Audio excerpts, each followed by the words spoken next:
Good day everyone. My report for today is Project Initiation Chapter 7. The project initiation phase is the first phase within the project management life cycle as it involves starting up a new project. Within the initiation phase, the business problem or opportunity is identified, a solution is defined, a project is formed, and a project team is appointed to build and deliver the solution to the customer. Dapat, kapag bago tayo magtayo ng business, we should do or use SWOT analysis to be able to know the opportunity. Kasi kapag nakakakuha ka ng ideas, pwede na mapaghandaan o malaman yung mga threats na paparating and to come up with a solution. And syempre, hindi naman natin magagawa mag-isa yung business or yung project. We need a project team na tutulong sa atin na magtayo ng proyekto and also magbibigay ng makakatulong magbigay ng brainstorm ideas para maghatid ng solution sa mga customer. A business case is created to define the problem or opportunity in detail and identify a preferred solution for implementation. The business case includes a detailed description of the problem or opportunity with headings such as introduction, business objectives, problem or opportunity statement, assumptions, and constraints. Next, a list of the alternative solution available. An analysis of the business benefits, cost, risk, and issues. A description of the preferred solution. Main project requirements. A summarized plan for the implementation that includes a schedule and financial analysis. The project sponsor then approves the business case and the required funding is allocated to proceed with a feasibility study. It is up to the project sponsor to determine if the project is worth undertaking and whether the project will be profitable to the organization. So kapag nalaman na yung mga nakapaloob sa project, pwede na tayo maghanap ng project sponsor or stakeholders and para malaman kung yung project ay approvable at dahil yung mga project sponsor will determine kung worth it and profitable ba yung project para sa organization. The success of your project depends on the clarity and accuracy of your business case and whether people believe they can achieve it. So yun na nga, diba, nakabase sa business case yung pag-asenso or victory ng project mo as well as yung mga tao is naniniwala sila sa project. Whenever you consider past experience, your business case is more realistic and kapag ginamit mo naman yung mga past experience mo as a lesson, maaari yung business case mo ay maging kapanipaniwala. And whenever you involve other people in the business case development, you encourage their commitment to achieving it. The need for establishing clear project objectives cannot be overstated. An objective or goal lacks clarity if, when shown to 5 people, it is interpreted in multiple ways. Ideally, if an objective is clear, you can show it to 5 people who, after reviewing it, holding a single view about its meaning. The best way to make an objective clear is to state in such a way that it can be verified. Building in ways to measure. Achieving can do this. It is important to provide quantifiable definition to qualitative terms. For example, an objective of the team principal project manager of a Formula 1 racing team may be that their star driver finish the lap as fast as possible that objective is filled with ambiguity. How fast is fast as possible? Does that mean the fastest lap time, the time to complete one lap? Or does it mean the faster speed as the car cross the start-finish line, that is at the finish of the lap? To ensure the project objectives are achievable and realistic, they must be determined jointly by managers and those who perform the work. Realism is introduced because the people who will do the work have a good sense of what it takes to accomplish a particular task.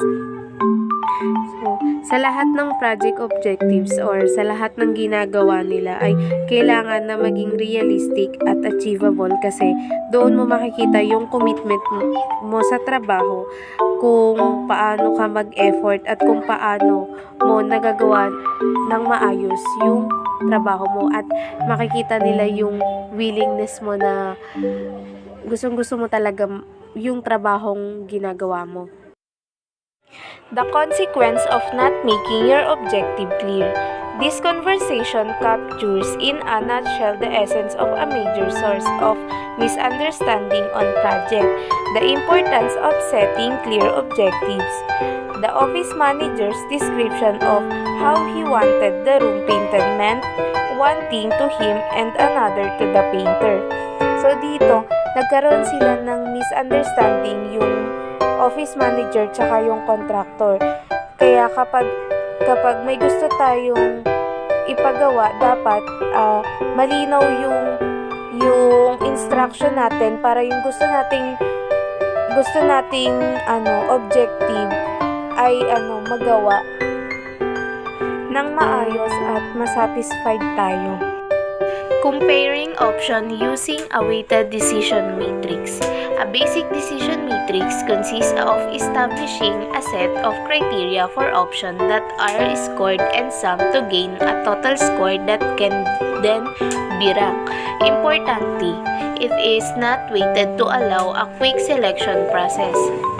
A weighted decision matrix operates in the same way as the basic decision matrix but introduce the concept of weighting the criteria in order of importance.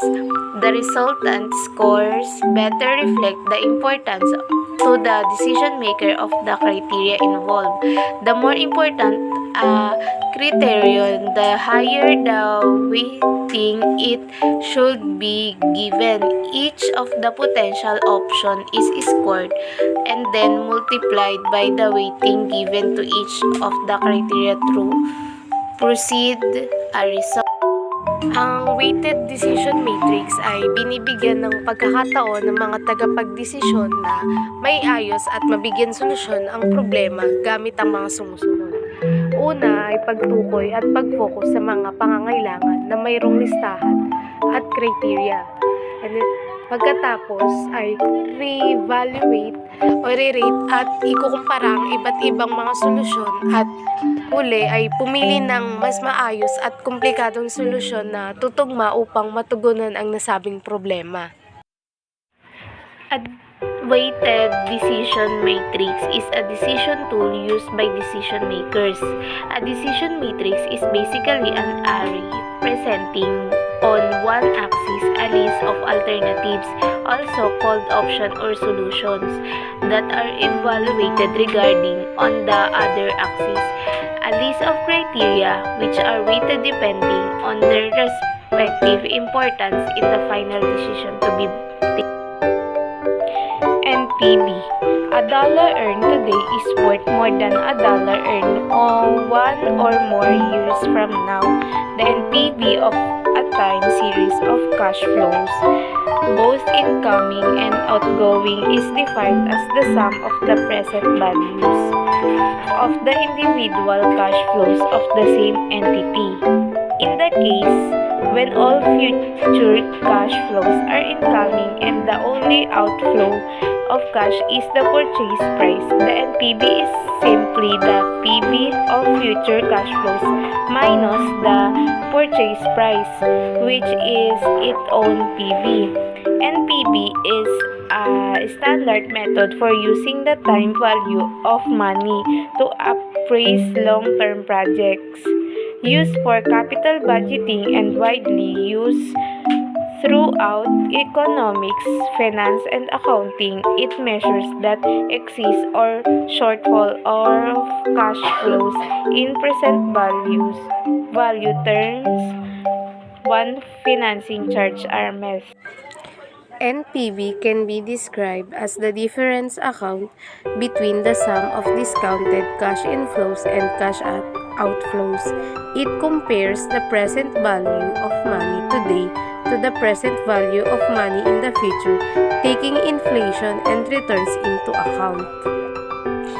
The NPV of a sequence of cash flows takes as input the cash flows and a discount rate or discount curve and outputs a price.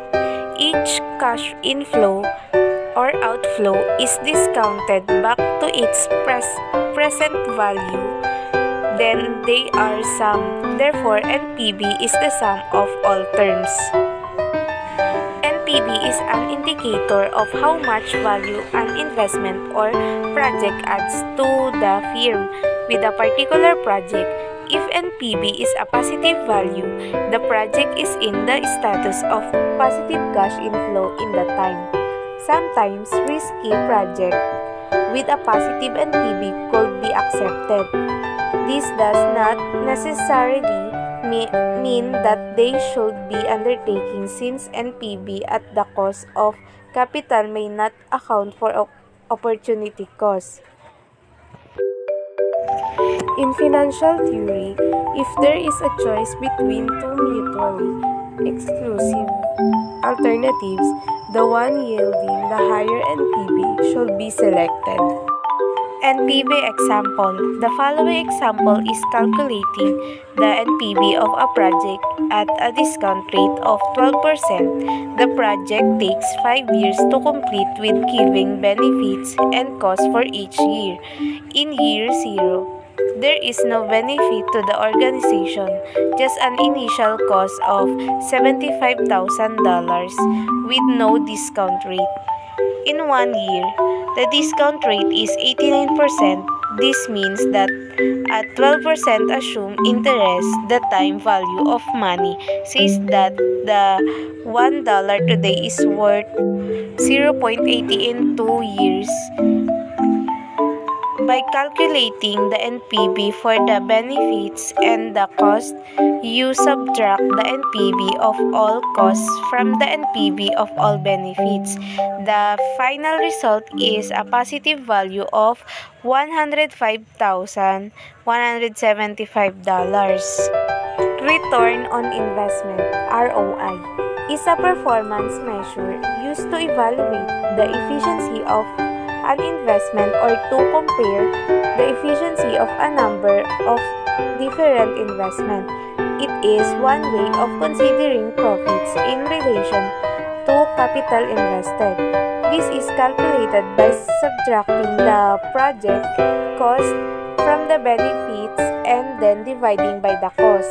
For example, if you invest $100 and your investment is worth $110 next year, the ROI is 110 minus 100 divide 100 equals 0.1 or 10% return. In our example, 306,425 minus 201,175 divide 306,425 equals 0.52 or 52% return. That's considered a nice return on investment.